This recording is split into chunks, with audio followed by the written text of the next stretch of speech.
Le banc aérodynamique SCX vous permettra d'accéder, dans un cas de modèle réduit de voiture, à des relevés de force de traînée. Doté d'un système arrière d'aspiration, il sera capable, sous seulement 75 décibels, de provoquer une vitesse d'écoulement d'air de l'ordre de 20 km/h. Le relevé se pratiquera alors, à 5 millièmes de Newton près, à partir de lecture directe sur dynamomètre numérique. Parfaitement autonome, au même titre qu'une simple balance de pesée, le banc SCX ne requiert aucune connexion ou installation particulière, autre que mise sous tension secteur. Dans notre cadre d'exploration, nous aurons alors pour référence la formule suivante, permettant d'exprimer la force de traînée aérodynamique, notée Fx, en fonction de la vitesse, v, du véhicule.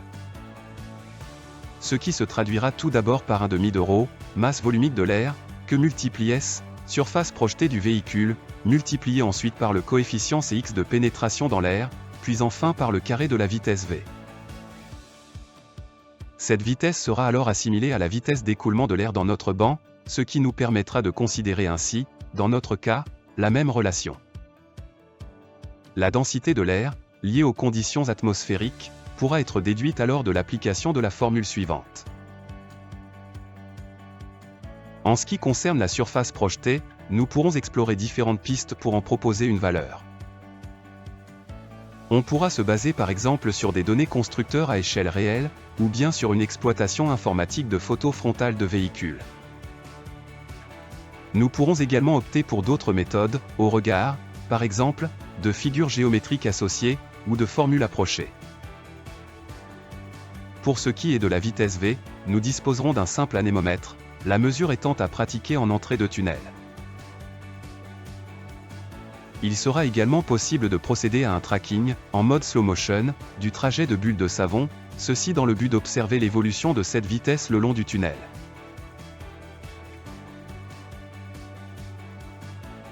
Restera alors, grâce à ces différentes données, à extraire de notre relation, la valeur du coefficient de pénétration dans l'air de notre véhicule.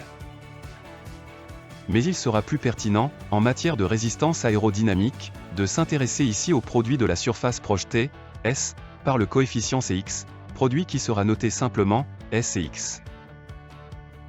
De même, en remarquant le fait que ρ, ainsi que v, peuvent être considérées constantes au fil de nos tests, nous aurons également la possibilité de simplifier davantage notre relation, ceci en faisant appel à un coefficient noté Kr, tel que le SCX soit égal au produit de Kr par Fx. Il sera alors intéressant, dans ce cas, de pratiquer un test sur forme étalon, au SCX connu, tel qu'une sphère par exemple, ce qui nous permettrait d'évaluer ainsi la valeur de Kr. Le SCX de notre véhicule pourrait donc être ainsi déduit de notre expérience, directement à partir de ce coefficient. Quant au Cx, celui-ci pourra dans tous les cas, être déduit du rapport entre le SCX et la surface projetée. Voilà donc pour ce qui est de l'essentiel sur le banc SCX, nous offrant ainsi la possibilité d'explorer, à travers différents projets, des pistes d'études comparables à ce qui se pratique également en ingénierie automobile, ceci dans le but de rendre nos véhicules encore plus performants, surtout en matière d'autonomie.